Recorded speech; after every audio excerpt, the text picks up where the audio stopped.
We're going to die. That's what I thought when our car went into a skid. We were on an icy patch of road just outside of Portland during a winter day, and a double tanker diesel truck started swerving in front of us and jackknifed into us.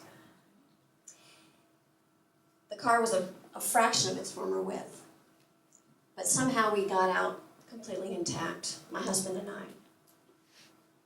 We were very lucky. But from that moment on, we were quite wary of things that took away from what we really wanted to do in life.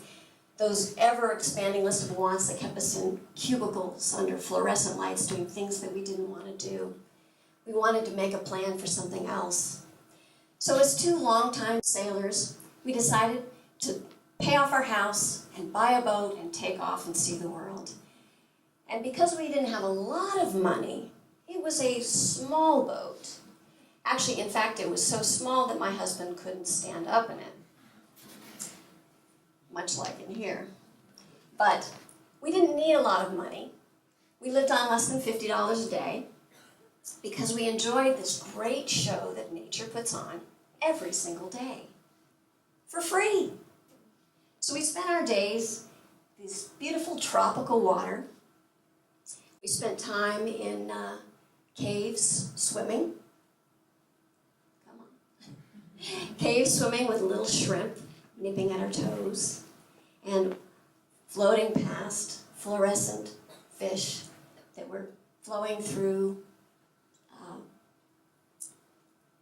soft coral, which was beautiful pinks and blues and greens. We spent our days hiking through waterfalls. Hiking through rainforest to waterfalls and frolicking in the waterfalls and the fresh water and just enjoying the beautiful views that were out there, the sunsets, and this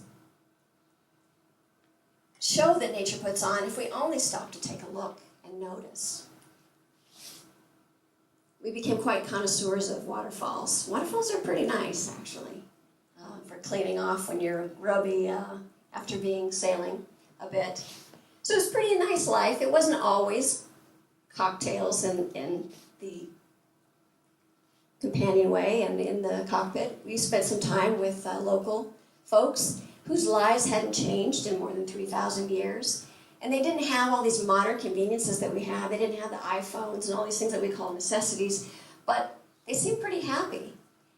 Now, our life wasn't always that easy. There were times when life looked like this. And there were days when we were struggling with typhoons and storms and ships and reefs that threatened to turn our home into kindling. There was one time on the North Pacific when the fog was so thick we could barely see the bow. And suddenly this ship emerged from the fog, so huge, I was sure we were going to die. But clearly we survived. We made it across the rest of the ocean.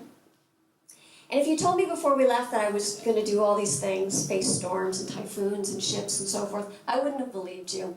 But I did it one day at a time. When I got back, I wondered what to do, and I decided to turn my stories into a book. And I'd always wanted to be a writer. I wasn't sure what my story would be that I would write, and then it was clear to me that this was my story. One day at a time, I wrote, and now I have a book that I can hold in my hands. But since we've come back, I've had many opportunities to share our journey and my book with people. And so that's gotten me up here in front of people. And my next goal is to become a little bit more polished public speaker. And so here I am. And what I realized, as I faced this scary thing, is that just like when you're out on the ocean, when I stood and looked at my fear in the face, it diminished. And I focus on the goal, and I can see past the fear, and suddenly my goal is within reach. And I can achieve all kinds of amazing things if I just focus on that. So what is it that you want to do in life? Don't let fear stop you. Figure out what your passion is. Do you want to climb Mount Rainier? Do you want to start a business? Do you want to speak at Ignite? It's within your reach, believe me. I'd say just do it. Thank you.